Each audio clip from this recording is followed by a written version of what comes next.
क्या सिर्फ एक टाइपिंग की गलती हत्या जैसे गंभीर मामलों में आरोपी को जेल से बाहर निकाल सकती है? और क्या आपने कभी सोचा था कि सोनम रघुवंशी केस की सुनवाई के दौरान देश की सबसे बड़ी अदालत सुप्रीम कोर्ट में अचानक सिया और केतन अग्रवाल का मामला भी चर्चा का विषय बन जाएगा? आखिर ऐसा क्या हुआ कि सॉलिसिटर जनरल को सोनम रघुवंशी, राजा रघुवंशी और सिया और केतन अग्रवाल के मामले को एक ही बहस के दौरान जोड़कर रखना पड़ा? आज की कहानी सिर्फ एक जमानत की नहीं, आज की कहानी उस कानूनी बहस की है जिसने पूरे देश का ध्यान अपनी ओर खींच लिया। नमस्कार, आदाब, सत श्री अकाल। मैं हूं आशीष मिश्रा और आप देख रहे हैं जबलपुर क्राइम तक। उम्मीद करता हूं कि आप और आपका पूरा परिवार स्वस्थ होगा, अपना व अपनों का ख्याल रख रहा होगा। पिछले कुछ दिनों से अगर किसी केस की सबसे ज़्यादा चर्चा हुई तो उसमें सोनम रघुवंशी और सिया के मामले सबसे ज़्यादा ऊपर रहे। एक तरफ राजा रघुवंशी की मौत का मामला तो दूसरी तरफ केतन अग्रवाल की मौत का मामला। सोशल मीडिया पर इन दोनों मामलों की तुलना लगातार की जा रही है।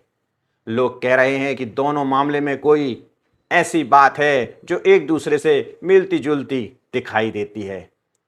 एक मामले में कथित तौर पर शादी के बाद पति की मौत हुई, दूसरे मामले में शादी से पहले मंगेतर की मौत हो गई।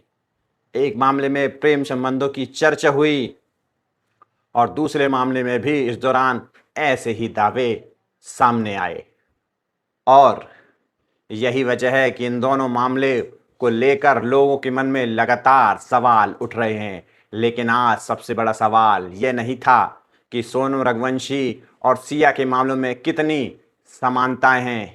सबसे बड़ा सवाल यह था कि सुप्रीम कोर्ट में सोनम रघुवंशी की सुनवाई के दौरान आखिर सिया और केतन अग्रवाल का नाम क्यों लिया गया।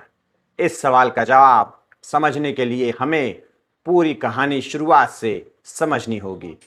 दरअसल सोनम रघुवंशी की गिरफ्तारी के बाद जांच जब आगे बढ़ी, आरोप पत्र दाखिल होने की प्रक्रिया चली और इसके बाद उन्होंने अदालत से जमानत की मांग शुरू की। पहली बार जब सोनम रघुवंशी ने जमानत याचिका दायर की, अदालत ने यह कहते हुए राहत देने से साफ इनकार कर दिया कि मामला गंभीर है। कुछ समय बाद दूसरी बार जमानत मांगी गई। इस बार भी अदालत का जवाब यही रहा। जब तीसरी बार सोनम रघुवंशी की जमानत याचिका फिर से खारिज कर दी गई। अब लगातार 3 बार अदालत का रुख साफ था कि मामले की गंभीरता को देखते हुए फिलहाल जमानत नहीं दी जा सकती। लेकिन इसके बाद भी कहानी ने ऐसा मोड़ लिया जिसकी शायद किसी ने कल्पना भी नहीं की थी। चौथी बार जब सोनम रघुवंशी की ओर से जमानत याचिका दाखिल की गई तो उसे निचली अदालत ने, जिसने पहली बार राहत देने से इनकार कर दिया था, इस बार सोनम रघुवंशी की जमानत याचिका मंजूर कर ली गई। यहीं से सवालों का सिलसिला शुरू हो गया। जिस अदालत ने 3 बार कहा कि मामला गंभीर है, उसी अदालत ने चौथी बार आखिर ऐसा क्या देखा कि फैसला बदल लिया। यह सवाल सिर्फ लोगों के मन में नहीं था, बल्कि जांच एजेंसी के सामने भी यही सबसे बड़ा सवाल था। बताया जाता है कि इसके बाद जांच एजेंसी ने अदालत में पेश किए गए दस्तावेज और पूरे रिकॉर्डों की दोबारा से गंभीरता से समीक्षा शुरू की। और यहीं से सामने आया एक तकनीकी बात जिससे पूरे मामले को निचली अदालत से निकालकर मेघालय हाई कोर्ट और सुप्रीम कोर्ट तक पहुंचा दिया। आखिर यह तकनीकी गलती क्या थी? क्या सिर्फ उसी वजह से सोनम रघुवंशी को जमानत मिली थी? और उस बहस के दौरान सिया और केतन अग्रवाल का नाम कैसे सामने आया? अब कहानी उस मोड़ तक पहुंच चुकी थी जहां सोनम रघुवंशी की जमानत की बात नहीं रह गई थी। सवाल यह था कि क्या एक तकनीकी गलती हत्या जैसे गंभीर मामले को अदालत के फैसले की दिशा बदल सकती है? यही सवाल लेकर एजेंसियां मेघालय कोर्ट पहुंची। जांच एजेंसी का कहना था कि सोनम रघुवंशी को जमानत जिन आधारों पर मिली ये कानूनी रूप से टिकाऊ नहीं है, इसलिए निचली अदालत के आदेश को रद्द किया जाना चाहिए। लेकिन जब मामले पर सुनवाई हुई तो मेघालय कोर्ट ने ने भी निचली अदालत के आदेश में हस्तक्षेप करने से इनकार कर दिया, यानी सोनम रघुवंशी की जमानत बरकरार रही। आखिर जांच एजेंसी के सामने आखिरी विकल्प क्या बचा? Supreme court. मामला देश की सबसे बड़ी अदालत पहुंचा और सरकार की ओर से पैरवी की जिम्मेदारी सॉलिसिटर जनरल तुषार मेहता को सौंपी गई। सुप्रीम कोर्ट में जब सुनवाई शुरू हुई तो तुषार मेहता ने अदालत से कहा कि यह सिर्फ एक आरोपी की जमानत का मामला नहीं है, बल्कि यह भी देखना होगा कि ऐसे मामले का समाज पर क्या असर पड़ेगा। उन्होंने अदालत को बताया कि सोनम रघुवंशी पर अपने पति राजा रघुवंशी की हत्या की साजिश में शामिल होने का आरोप है। जांच के बाद एफआईआर दर्ज हुई, गिरफ्तारी हुई, पूछताछ हुई और इसके बाद आरोप पत्र दाखिल करने की प्रक्रिया आगे बढ़ी। तुषार मेहता ने अदालत का ध्यान इस बात की ओर भी दिलाया कि सोनम रघुवंशी ने एक बार नहीं बल्कि लगातार 3 बार जमानत की याचिका की मांग की थी और हर बार अदालत ने यह कहते हुए राहत देने से इनकार कर दिया था कि मामला गंभीर प्रकृति का है। लेकिन चौथी बार सब कुछ बदल गया। सुप्रीम कोर्ट की पीठ ने यह भी सवाल किया कि जब पहले 3 बार जमानत नहीं मिली थी तो चौथी बार ऐसा कौन सा नया आधार सामने आया जिसके बाद निचली अदालत का रुख बदल गया। यहीं पर पूरी बहस एक तकनीकी बिंदु पर आकर टिक गई। सरकार की ओर से कहा गया कि दस्तावेज तैयार करते समय एक टाइपिंग की त्रुटि हो गई थी। अभियोजन का कहना था हत्या से संबंधित जिस धारा का उल्लेख होना चाहिए था उसकी जगह गलती से दूसरी संख्या दर्ज हो गई थी। तुषार मेहता ने अदालत से कहा कि यह केवल एक मानवीय भूल थी, न कि जांच की मंशा में कोई कमी। ऐसी त्रुटियों को सुधारा जा सकता है और केवल इसी आधार पर गंभीर मामले में जमानत देना उचित नहीं। वहीं बचाव पक्ष ने इसी बिंदु को अपना सबसे मजबूत तर्क बनाया। बचाव पक्ष का कहना था कि यदि दस्तावेज में सही कानूनी प्रावधान दर्ज ही नहीं है तो आरोपी को उसके खिलाफ लगाए गए आरोपों की स्पष्ट जानकारी कैसे मानी जाए। यानी बहस अब हत्या के आरोप से हटकर आरोपी के कानूनी अधिकारों और प्रक्रिया की वैधता पर भी होने लगी। सुनवाई के दौरान तुषार मेहता ने अदालत के सामने एक और महत्वपूर्ण बात रखी। उन्होंने कहा, हाल ही के दिनों में एक ऐसी चर्चित मामले सामने आए हैं जिसने समाज पर गहरा प्रभाव डाला है, इसलिए अदालत को यह भी देखना होगा कि गंभीर मामलों में केवल तकनीकी आधार पर राहत देना भविष्य में किस तरह का संदेश देगा। इसी संदर्भ में उन्होंने बिना विचार से चर्चा किए उस चर्चित मामले का भी उल्लेख किया जिसमें सिया और केतन अग्रवाल का नाम लगातार सुर्खियों में रहा है। यहां से पहली बार सोनम रघुवंशी, राजा रघुवंशी, सिया और केतन अग्रवाल के मामलों की चर्चा एक ही सुनवाई के दौरान जुड़ती हुई दिखाई दी। हालांकि यह भी समझना जरूरी है कि उस दिन सुप्रीम कोर्ट में सुनवाई केवल सोनम रघुवंशी की जमानत पर हो रही थी। सिया या केतन अग्रवाल के मामले पर कोई अलग सुनवाई नहीं चल रही थी। उनका जिक्र केवल अभियोजन पक्ष की दलील के दौरान एक उदाहरण के रूप में सामने आया। लेकिन इसके बाद सुप्रीम कोर्ट ने बचाव पक्ष से भी कई अहम सवाल पूछे और यही से सुनवाई का सबसे दिलचस्प चरण शुरू हुआ। अब बारी थी सोनम रघुवंशी के वकील की। बचाव पक्ष ने सुप्रीम कोर्ट से कहा कि सोनम रघुवंशी को मिली जमानत पूरी तरह से कानून के दायरे में है और उसे रद्द करने का कोई ठोस आधार नहीं बनता।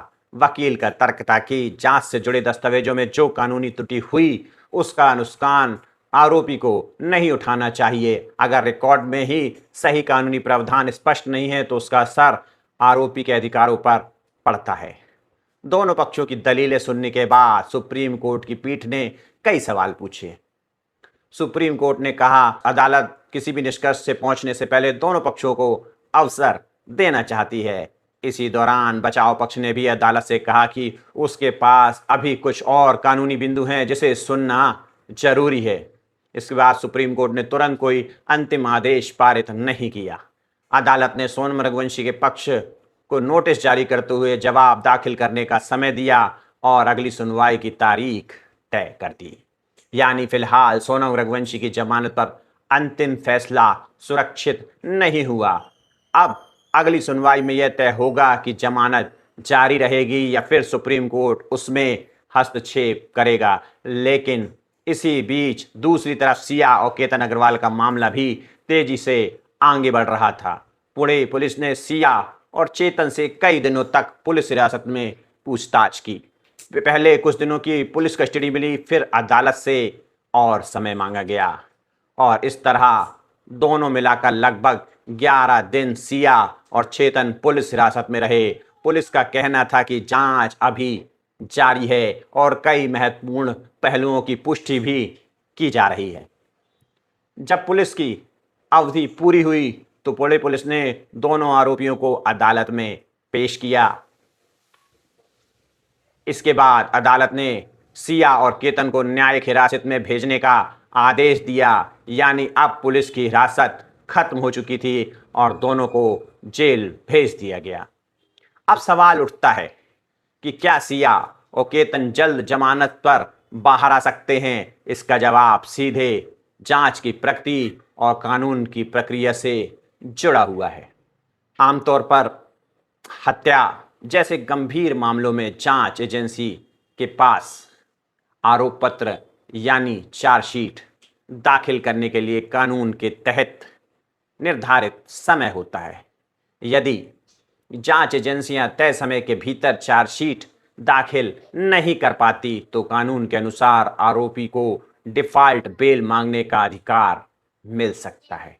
इसी वजह से अब सबकी नजरें पुणे पुलिस की जांच पर आधारित है। यदि पुणे पुलिस समय सीमा के भीतर केतन अग्रवाल मामले में चार्जशीट दाखिल कर देती है तो आगे की कानूनी प्रक्रिया भी उसी आधार पर आगे बढ़ेगी। लेकिन यदि समय सीमा के भीतर चार्जशीट दाखिल नहीं होती तो कानूनी स्थिति बदल जाएगी। फिलहाल सिया, चेतन, केतन अग्रवाल और सोनम रघुवंशी इन सभी चर्चित मामलों पर लोगों की नज़र बनी हुई है। अब सबसे बड़ा इंतजार दो चीज़ों का है।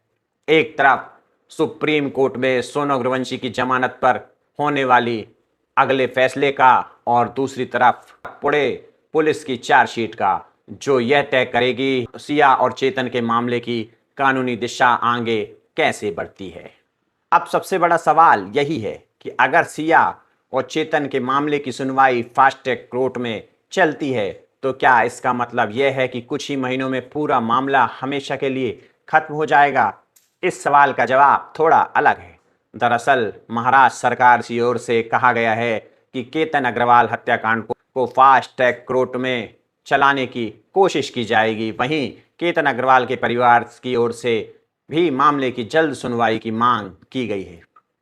फास्ट ट्रैक कोर्ट का उद्देश्य यही होता है कि निचली अदालत में सुनवाई सामान्य मामलों की तुलना में तेज गति से पूरी हो सके। लेकिन इसका मतलब यह बिल्कुल नहीं है कि पूरी कानूनी विवाद कुछ महीनों में हमेशा के लिए खत्म हो जाएगा, समाप्त हो जाएगा। मान लीजिए फास्ट ट्रैक कोर्ट ने कुछ महीनों के भीतर अपना फैसला सुना भी दिया, इसके बाद भी जिस पक्ष का फैसला स्वीकार नहीं होगा उसके पास ऊपरी अदालत में अपील करने का कानूनी अधिकार रहेगा। यानी सबसे पहले मामला हाई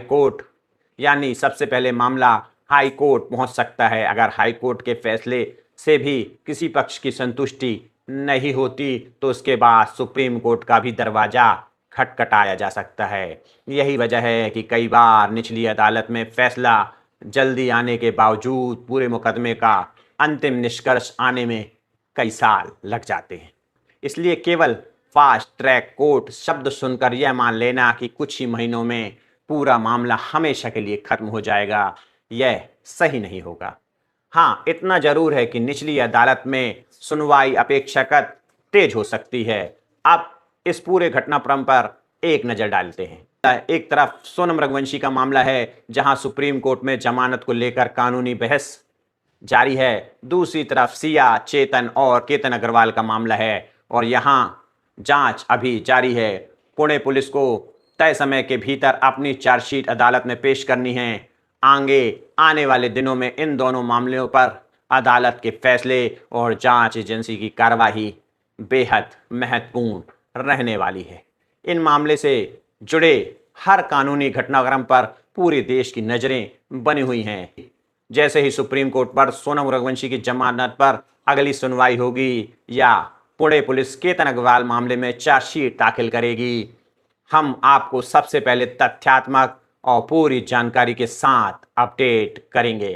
फिलहाल आज की कहानी में इतना ही। अगर आपको यह विश्लेषण तथ्यपूर्ण और उपयोगी लगा हो तो इस वीडियो को लाइक करें और हमारे चैनल जबलपुर क्राइम तक को सब्सक्राइब करें। बेल आइकॉन जरूर दबाएं ताकि देश की हर बड़ी क्राइम स्टोरी और कोर्ट अपडेट सबसे पहले आप तक पहुंचती रहे। मैं हूं आशीष मिश्रा। मिलते हैं अगली कहानी में। जब तक अपना व अपनों का ख्याल रखिए। जय हिंद, जय भारत।